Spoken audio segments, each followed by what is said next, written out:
अक्सर आपने ये देखा होगा, हनुमान चालीसा जब आप पढ़ते होगे तो उस हनुमान चालीसा में हर एक चीज़ों का वर्णन किया गया है, यानी कि हनुमान जी के हर एक चीज़ों की तारीफ की गई है कि वो किस किस चीज़ों के देवता हैं।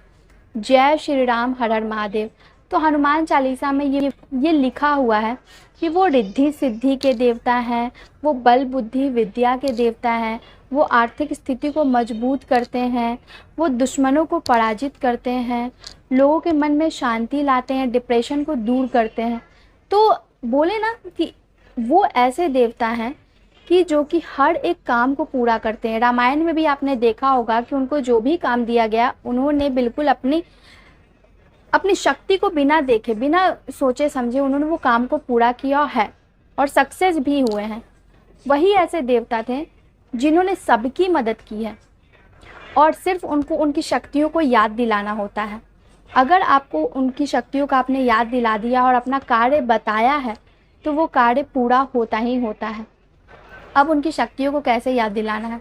अगर आपका कोई काम है, चाहे वो कर्ज से रिलेटेड हो, पैसों से रिलेटेड हो, या फिर कुछ काम ऐसा फंसा हुआ है नौकरी से रिलेटेड हो, तो आप ये काम कर सकते हो और इसमें आप सफल भी होगे। वो कैसे?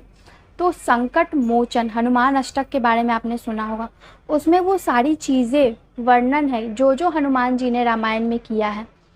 रामायण में जो जो किया है आप उनको सुनाओगे तो वो जो है उनको उनकी शक्तियों को याद आती है और वो काम करते हैं। वो प्रसन्न होते हैं कि उन्होंने राम काज किया है, क्योंकि आपने सुना है कि राम काज करने को आतुर होते हैं वो।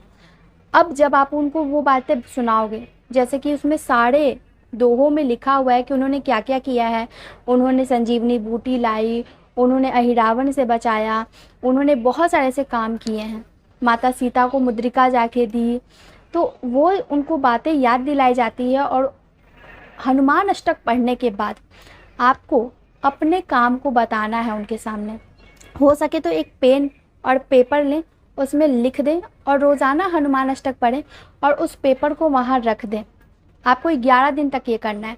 पहले दिन पेन और पेपर में लिख लेना है, हनुमान अष्टक पढ़ना है, कम से कम 3 बार पढ़ना है। उसके बाद उस पेपर में लिखा हुआ चीज़ उनके चरणों में रख देना है। और अगर फ़ोटो है, मंदिर में कर रहे तो मंदिर में चरणों में रख दो, फ़ोटो है घर में वहाँ पे आप रख दो।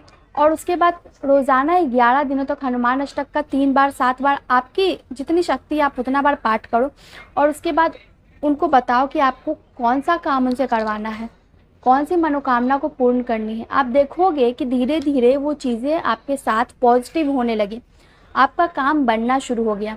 तो ये एक ऐसा उपाय है जो कि बहुत लोगों ने किया है कि अपनी मनोकामना पेपर में लिखी और उनको दिया है।